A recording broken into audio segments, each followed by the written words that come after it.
Attention, embarquement immédiat. Les équipages de l'Archipel et du Wiki Grandvilliers vous souhaitent un excellent spectacle.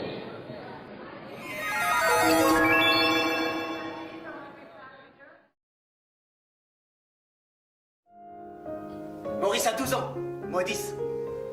Tous les deux, c'est comme ça. On ricane autant qu'on se chicane. Papa a un salon de coiffure où bossent aussi nos deux grands frères, Henri et Albert. En 1942, notre premier matin avec l'étoile jaune cousue sur le manteau. On va la porter encore longtemps, l'étoile? Mon étoile. Contre un sac de billes. La première bonne affaire. Aujourd'hui, il faut fuir. Ne dites jamais que vous êtes juif. La France libre n'est plus très loin. Je vous fais passer, moi, pour 500 francs chacun. Il y a des flics un peu partout et ils ont ordre d'arrêter tous les juifs. On part découvrir Marseille. Nous n'avons pas de papier, mais je dois cacher ma peur. Les parents ont été arrêtés. Ils ont échappé de justesse à une rafle dans le 18e. Pas d'école. Je suis libre de tout mouvement. Il faut qu'on s'invente une nouvelle vie. Et c'est ma faute. On est tombé dans un piège. Une souricière. Non, on n'est pas juif. On est d'Algérie. Le médecin nous dévisage du regard. Je descends le grand escalier et tout le monde hurle. Jean Massot est là. Je tire une rafale. Il me dit vas-y Joseph, vas-y tire et tue-les tous. Papa, il nous faudra du temps pour nous retrouver à nouveau tous réunis. Chez Chauffe-eau Coiffeur.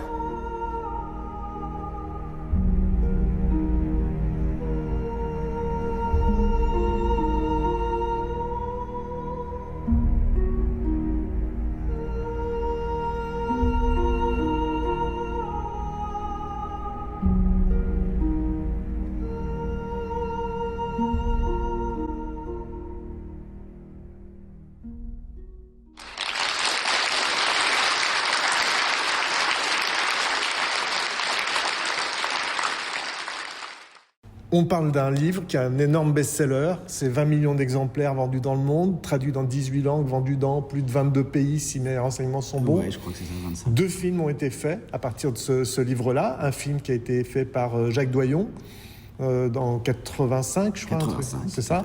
Et un autre film avec Patrick Bruel en 2017. Donc ça veut dire que ce livre a suscité évidemment beaucoup d'intérêt, tant auprès des lecteurs que auprès des spectateurs de cinéma. Comment se fait-il qu'il n'y ait pas eu d'adaptation théâtrale plus tôt que ça? Eh bien, c'est à ma grande surprise, je ne sais pas. Je ne sais pas, moi j'ai eu... moi je l'ai créé en 2018, mais depuis 2016, je crois qu'au moins une fois par an, j'appelais la SACD en disant « Tiens, j'ai envie d'adapter Sac de billes ». Parce qu'en général, la SACD est capable de nous dire « Non, ça, il y a des sens interdits de partout, oubliez, vous n'aurez pas les droits. » quoi. Et là, Sac de billes j'avais pas ces warnings de la SACD, donc je me suis dit « Tiens, je laisse toujours ça dans les tuyaux. » Et puis tous les ans, enfin tous les 6 mois, ça m'en revenait en disant « Bon, alors ce Sac de billes, t'en fais quoi? Tu le fais pas ?» Et puis je l'ai ressorti de mon étagère, je me suis dit « Allez, je le rebouquine. » Je l'ai rebouquiné, j'ai rappelé la SACD, toujours pas d'interdiction, quoi. Donc l'écriture commence quand? L'écriture commence en 2017. Donc Freddy Vio, au départ, qui n'était pas forcément de la partie, parce que je bosse beaucoup avec lui, c'est lui qui adapte tous les spectacles. Et là, il disait encore une œuvre sur la guerre, on en a soupé un peu des spectacles sur la guerre, c'est encore un de plus, quoi. Et je lui ai dit non, relis ce bouquin, relis-le, à mon avis, tu n'as pas toutes les infos en toi, quoi. Et en fait, il a relu et il a bien vu que c'était vraiment la guerre vue par les yeux de 2 enfants et qu'on avait vraiment un autre angle d'attaque par rapport à, entre guillemets, tous les spectacles ou toutes les histoires qu'on a pu lire. Et du coup, il a dit ok, bingo, on adapte. Et moi, à côté de ça, je voulais monter un seul en scène, je voulais me confronter au fait d'être tout seul sur le plateau. Et quand il a relu et que c'était écrit à la première personne, il s'est dit écoute, entre ton envie de Sac de billes, qui n'était pas destiné à être un seul en scène au départ, entre ton envie de Sac de billes, plus l'envie du seul en scène, écoute, je crois que le mix est pas mal. On tient peut-être un truc. Sur le jeu. Donc voilà, du coup, il a adapté. Moi, j'avais rencontré Stéphane Dorin, le metteur en scène à côté de ça, à qui je lui avais parlé du projet. Il m'a dit écoute, avec grand plaisir, si tu as envie de monter ce Sac de billes, moi je suis de la partie. Donc voilà, c'est né un peu comme ça. Donc écriture 2017, je dirais. Voilà, plus toutes les formalités administratives, blablabla. On a attaqué les répètes en août 2018. Donc c'était assez rapide finalement. hyper rapide. C'est hyper rapide. Hyper rapide en plus. On est d'habitude des projets qui peuvent durer 3, 4, 5 ans. Là, non, ça a été... décision, écriture. Bon, après, vous maîtrisiez l'intégralité de la chaîne de diffusion, j'allais dire. Ouais, parce qu'en plus on fait des spectacles depuis des années, donc on savait un peu toutes les étapes et les schémas pour monter. Non, ce qu'on avait peur, c'est évidemment que Joffo refuse l'adaptation, parce qu'il aurait pu lire l'adaptation en disant ça correspond pas à mon histoire, ou ça me plaît pas, ou machin, ou pas un seul en scène, ou pas une petite production comme la nôtre. On aurait pu ne pas pouvoir le faire. Donc la chance que vous avez eue aussi quelque part, c'est Joffo était vivant à ce moment-là. Et en plus, non seulement... Et attentif. Il était attentif parce que d'habitude, c'est la SACD qui nous rappelle en disant... ou qui nous rappelle ou qui nous envoie un mail en disant « Vous avez les droits sur le projet que vous venez de demander, machin. » Et là, c'est Joffo qui a décroché son téléphone et qui nous a appelé directement. Parce que sur le dossier, il y avait nos coordonnées. Et il a appelé en disant « Mais bien sûr, avec grand plaisir, merci beaucoup. Montez cette histoire. C'est mon bâton de maréchal. Je vous la laisse, quoi. Monter cette histoire, bien sûr, avec grand plaisir. Donc voilà, une fois qu'on a eu ce message sur le répondeur, on savait que ce serait plus facile et qu'il n'y aurait pas de frein ou peu de frein. Parce qu'après, il a fallu demander l'autorisation à l'ATES, à l'éditeur, puisqu'ils sont deux dans l'affaire, forcément. Il y a le droit moral de l'auteur et il y a le droit qui appartient à l'éditeur. Et il n'y a eu aucun souci. L'ATES nous a laissé les droits sans problème. Et à partir de là, ça a été... 2 secondes 6. Et après, donc vous avez tout de suite enclenché sur un théâtre parisien. Ouais, on a fait une... Lucernaire, non, on a joué à l'Estaillon en premier. On a créé le spectacle donc en novembre 2018. Moi, je suis originaire d'à côté de Chartres, dans l'Eure-et-Loire. Et donc, il y avait possibilité de résidence là-bas. Donc, on a créé le spectacle pour un one-shot le 23 novembre 2018.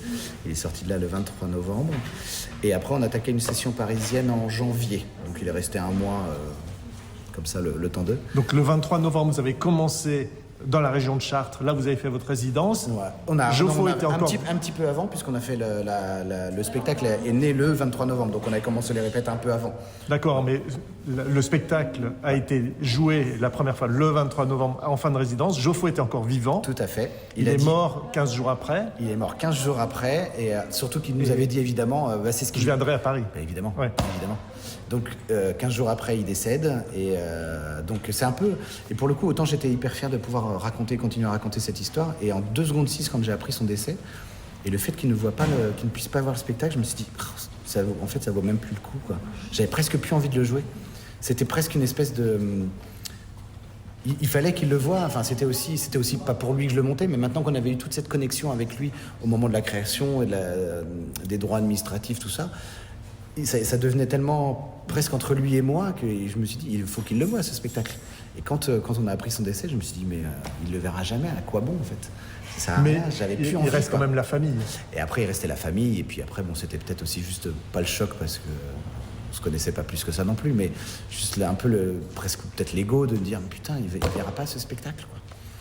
Et puis après, effectivement, janvier, on a commencé la session parisienne, janvier, février, mars, on est resté 3 mois à Paris, et toute la famille est venue fin mars, donc 3 mois après 3-4 mois après le décès de Joseph, donc pression, etc. Mais voilà, toute la famille a vraiment adoré. Maurice est mort il y a... Maurice est mort là... il y a pas longtemps. 2 mois, je crois, je sais même plus. C'est ça, ouais. À peine 2 mois, ouais. Donc lui, il l'a vu. Alors lui, il l'a vu, mais il l'a vu 1 an après encore. Donc là, on est quoi? On est en janvier 2019, Essaillon, donc au Lucernaire en 2020, je crois. Ça. Mais ouais, lui, il l'a vu pour le coup. C'était émouvant, d'autant que Maurice, il faut le savoir, peut-être les gens ne le savent pas, il a lui aussi une histoire de dingue.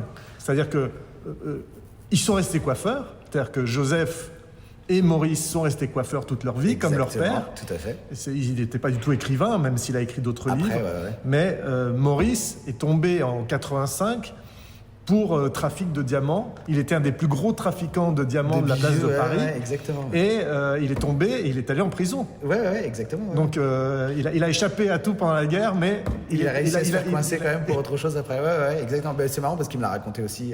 Il en a fait un bouquin d'ailleurs qui m'a fait lire. Et il est resté beaucoup sur cette histoire, lui, de trafic. Et donc lui, il est venu donc en 2020 au Lucernaire et c'est un baroudeur. Hein, il était encore, là, à 90 et quelques années, il était encore le baroudeur qu'il était à 12 ans. S'ils s'en sont sortis, par rapport au fait que Maurice soit malin, futé, un peu plus hardi que Joseph, il l'était encore à 90 ans. C'était encore un mec qui vadrouillait à gauche à droite, quoi, même à 90 ans. Qui portait l'étranger à gauche à droite. Donc, ouais, c'est un mec qui je pense que c'est pour ça qu'ils s'en sont sortis, c'est parce il avait du caractère. Lui avait du caractère. Joseph était un peu plus renfermé, un peu plus timide, mais c'est grâce à ça. Ce qui explique aussi peut-être ses bijoux après quelques années, mais c'était lui en fait. Lui à 12 ans, c'était le même à 90 ans, quoi. Complètement. Bon merci en tout cas. Les spectateurs étaient enthousiastes, super salle. On va maintenant les écouter avec vous. Merci. En tout cas, qu'on a écrit, mais c'est super. Ça vous a plu ? Ah oui. Merci beaucoup. Et bravo pour votre performance, hein, parce que... c'est le point de démarrage est un peu... on y va, mais après une fois que la machine est lancée, c'est un réel plaisir théâtral déjà avant tout en tant que comédien. C'est jouissif de pouvoir jouer, de pouvoir switcher tous ces personnages comme ça. C'est théâtralement pour un comédien. Enfin moi en tout cas j'adore. Et on s'y retrouve. Et c'est ça le but du jeu, ça a été les premières interrogations de cette création, de se dire est-ce que les plus jeunes vont s'y retrouver, ou les moins jeunes d'ailleurs, mais est-ce qu'on s'y retrouve, est-ce que... Et moi ça a été mes premières inquiétudes quand j'ai créé le spectacle, ça a été que ce soit clair, quoi, et pour le coup un regard, juste un corps qui bouge, ça veut dire quelque chose, donc c'est là où c'est fatigant pour moi, c'est que si lui il est là, quand je reviens plus tard, il est là encore, je dois être très précis, donc, mais c'est un vrai plaisir. Et je vous remercie. Bon, j'étais pas tout seul, mais merci beaucoup en tout cas. Du coup, et des valises. Avec les valises, bon ça c'est pareil, ça a été aussi un repérage. Stéphane qui a fait qui a trouvé l'idée des valises assez rapidement et il m'a demandé mon avis. Je lui ai dit écoute, de toute façon je t'ai appelé pour te livrer le bébé, donc mais ça me plaisait vachement cette idée de valise. Puis, visuellement il se passe quelque chose tout de suite, quoi. On a fait la foire à la braderie, la foire au machin. Où est-ce que vous avez... Ça a été... elles viennent d'un peu partout, mais finalement, je suis sûr que si vous demandez à 2-3 personnes, on a tous 2-3 valises dans nos greniers. Ouais, on a tous 2-3 valises. Ouais. Donc non, c'est Stéphane qui a eu cette idée de mise en scène. On a été connectés assez rapido sur cette histoire de décor. Je lui ai dit, fonce. Puis après, on a appelé le scénographe avec lequel on bosse habituellement, qui a dit tiens, et si ça s'ouvrait, t'as pas besoin de t'asseoir là, t'as pas besoin de trucs, trac. Donc ça s'est construit au fur et à mesure, tout ça. On a mis 3 mois à peu près à monter le spectacle. Entre le texte et les décors, tout ça, ça a été un mix de 3 mois à peu près. Le texte a été une grosse partie. Même si un enchaînement logique. L'enchaînement logique, on le trouve finalement au fur et à mesure des représentations qui s'écoulent, parce qu'au début, c'est qu'un texte et c'est qu'une valise. Et on n'arrive pas à coller tout de suite les situations, forcément, en disant t'es là, après t'es là. C'est pas aussi clair que ça quand on commence à mettre le pied sur le plateau. Puis c'est vrai qu'au fur et à mesure, tout va avec tout et ça devient plus qu'un bloc pour moi. Mais ça a été long quand même. C'est pas... Et puis je fais encore des erreurs quand je suis fatigué, des petites choses, mais la fatigue est... Ce soir, il n'y en a pas eu. Ce soir, il n'y en a pas eu. On n'a pas vu. Cet après-midi, j'ai fait des scolaires, il y a eu des petites... C'est pareil, c'est pas des fautes graves, c'est moi où ça me fait sortir du truc en me disant mince. C'est pas grand-chose. Voilà, de toute façon, je souris et je vous raconte bien ce que je veux. Non mais voilà, par respect pour le texte déjà de Joffo, il faut... j'essaie de pas sortir trop des rails. Et puis par rapport aussi aux dates, c'est ce que je disais aussi aux scolaires cet après-midi, c'est que quand j'annonce des dates, faut qu'elles soient vraies, quoi. Parce que si par hasard ils enregistrent une date, autant que ce soit la bonne, quoi. Ouais, l'armistice, tout ça. Ouais. Donc je m'accroche au moins au fait que les dates soient tout le temps correctes. Quel âge tu as ? 11 ans, parfait. Bon, tu t'imagines traverser Paris avec ta petite besace à ton âge ? Ouais. Pile poil entre les deux. Ouais, non, c'est... merci en tout cas. Le point de départ est toujours un peu... on est au théâtre, dès que le noir se fait, ça bouge un peu. Et après, finalement, peut-être aussi le fait d'avoir une seule personne sur le plateau, je pense qu'ils sont finalement... Moi, je pensais que ce serait l'inverse. En fait, ils sont assez attentifs. Ils sont aussi dans la découverte de ce jeu théâtral, justement, d'avoir un comédien qui fait un peu plein de choses. Je pense qu'ils le découvrent au fur et à mesure aussi avec amusement. Donc, toutes les scolaires que j'ai faites, il n'y en a pas une où ça a braillé, où je sentais que je les perdais. Non.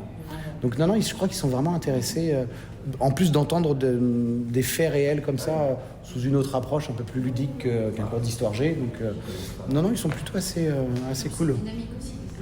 Ouais, alors ça c'est le piège aussi de ne pas essayer. Moi je suis un peu monsieur dynamique tout le temps. Ouais. Au niveau du temps, c'est parfait. Ça durait 1 heure, la toute première durait 1h45, je crois. Ouais. Bah, on veut rien couper dans ce livre. Ça on garde. Donc là, vous avez fait des coupes. Et là, on a fait des coupes, ouais, je vais pas tout vous raconter, mais... Si, justement. Si, on veut tout savoir. À la fin, entre autres, vous savez, quand ils sont enfermés à l'Excelsior, c'était une grosse partie qu'on avait gardée, ça. Ils descendent, à un moment donné, on les envoie dans le jardin à chercher des tomates ou des légumes ou je sais pas quoi. Et ils disent, ah ok, super, on y va. Et donc, ils vont dans le jardin, et au loin, là-bas, ils voient que la porte est ouverte. Une porte est ouverte. Et ils se disent, putain, c'est le moment idéal, on s'en va. Et en fait, au moment où ils s'apprêtent à partir, l'un des deux, je sais plus lequel, voit une ombre de mitraillettes par terre au sol à côté de la porte. Et en fait, ils sont observés, on les a envoyés dans le jardin pour voir s'ils allaient s'enfuir. Parce que depuis le début, ils sont pas juifs. Donc s'ils sont pas juifs, ils ont aucune raison de s'enfuir. Et donc ils leur ont tendu ce piège-là. Et ça, c'est au niveau intensité, c'était chouette à jouer aussi. Et voilà, ça faisait 1h40. Joseph est tombé malade à un moment donné à l'Excelsior. Il a eu une méningite, si je dis pas de bêtises. C'est pareil, c'est une grosse partie qu'on avait gardée, ça où il était un peu dans un rêve de folie, etc. Où on avait gardé ça. On a coupé parce que... puis 1h45, je pense qu'à un moment donné, un seul en scène, même pour moi c'est un fait, mais aussi pour le spectateur, quand il n'y a qu'un seul spectateur, un seul comédien, on peut plus décrocher. Donc on a préféré un peu condenser les choses et puis ne garder qu'1h20, je crois déjà. Hein. Ouais. C'est bien là, c'est bien. Et si vous en voulez plus, vous lisez le bouquin. Il y a plein de choses à la fin du bouquin qui sont vraiment bien aussi. Hein.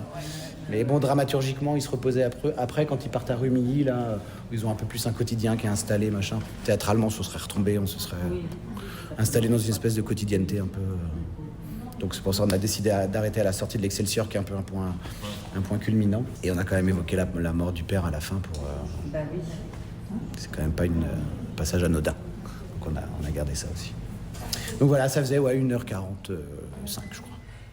C'était fatigant. Bon, merci mille fois en tout cas pour vos retours. Merci à vous. Merci beaucoup. Avec grand plaisir, moi. Ah oui, c'est ça. Vous voulez tout connaître? Je répète à 10h30 à Paris demain, je pars à 6h du matin. Voilà. Non, il n'y a pas le temps. Moi, on a profité un peu cet après-midi, il faisait super beau, c'était chouette. Donc non, ça enchaîne. Là aussi, il y a la mer. La mer, ouais. C'est marrant parce que justement, quand je l'ai joué devant les scolaires cet après-midi, alors moi qui suis toujours émerveillé en tout cas devant cette mer, j'ai l'impression que les gosses me regardent en disant ouais, c'est la mer quoi. Ben oui. Moi qui suis ensemble. Ben voilà. Je sais toujours que je ne vais pas faire la mer. Et les gens me disent alors la mer. Oh là, alors ça, c'est mauvais signe si cette dame revient, que je ne connais pas. Cette dame revient et elle va me dire qu'il y a marqué à la fin, ou presque, ou peut-être. J'ai pas mes lunettes, vous pouvez me dire ce que vous voulez. Peut-être. Mais ouais. Ah merci, il faut que je le mette. Hein? Vous avez toujours un sac de billes sur vous? Mais c'est un bouquin qui m'a marqué. Mais là, vous l'avez sur vous quand même. Ah mais non, je suis allé le chercher. Ah, vous habitez à côté? Ah, d'accord. Donc il y a peut-être. Un aller-retour. Il y a peut-être. Il y a peut-être. Les musées de Saint-Grenier, elles y resteront toujours. Peut-être. Ils y resteront pour toujours? Elles y resteront toujours. Toujours. Peut-être. Faut que je remonte le... Parce que là, pour le coup, là, moi, je suis... Mais ce tout petit mot-là. Moi, interprète, moi, je dis qu'il faut le remettre. Maintenant, pourquoi l'adaptateur l'a enlevé? Pourquoi le metteur en scène l'a peut-être choisi aussi avec lui de l'enlever? Non, mais ça va. Je vous avoue que quand j'ai entendu le truc, je disais là. Non, noir, il l'aura pas. Mais du coup, ça prend un sens complètement différent. Enfin, ça enrichit encore plus le truc. Mais après, Il voilà. faut juste s'en souvenir, quoi. Il faut savoir pourquoi ils ont voulu le... Enfin, est-ce que c'est une erreur de l'avoir Non, mais enlevé il faut se souvenir. qu'il était Quand dedans. on a lu le livre, Mais oui, que la mais dernière oui. phrase, c'est... Mais oui, c'est peut-être. pour ça. Ça se trouve, elle était avec son bouquin, elle disait... Non, Suivez tout. faute. C'est un bouquin qui m'a vraiment marqué. Et après, je suis prof de français. Donc, la fin de l'épilogue, je l'ai étudié en cours. Et voilà. Donc forcément, il résonne. La mémoire, elle résonne. Voilà, c'est tout. Et donc, j'étais là. Non. Mais pas grave. Oui, parce que le fait de les ranger dans le grenier, évidemment, signifie que tout ça c'est terminé, on n'en parlera plus. Ou pas. Eh ben oui, mais bien sûr. Le peut-être là, quand elle m'a dit ça, je me suis dit, mais non. Même de le ranger, c'est une mémoire. Oui. On s'en débarrasse pas. Oui, mais le côté peut-être, forcément, ça veut dire attention, méfions-nous de ne pas avoir à les ressortir. C'est ça. Ah. Eh oui. Eh oui, c'est pour ça, il faut que je remonte la piste. Bon, nous, on a juste quitté Sur le jambon. Mais qui était une super question, hein. Qui était une super question. Donc, voilà, chacun tilte sur ce qu'il peut. Mais c'est bien, ça veut dire que les gens écoutent. Ça veut dire que les gens écoutent. Je me dis, ah, c'est bien, ils ne perdent pas un seul mot de tout ça, donc c'est cool, quoi. Ouais, c'est ça, ouais. Là, c'était chouette, là, on sent les gens, parce que c'est pas sur un spectacle comme ça où j'ai pas de retour direct, des gens qui rient pas à tel moment, machin, j'ai rien sur ce spectacle. Donc j'ai juste une espèce d'attention, d'ambiance qui bouillonne ou pas. Ouais, c'était chouette, là, c'était vraiment chouette. Merci beaucoup.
Vous venez d'écouter Embarquement immédiat avec notre commandant de bord Xavier pour le Bouquet Grandvillers, à destination de l'Archipel, la salle de spectacle de Granville.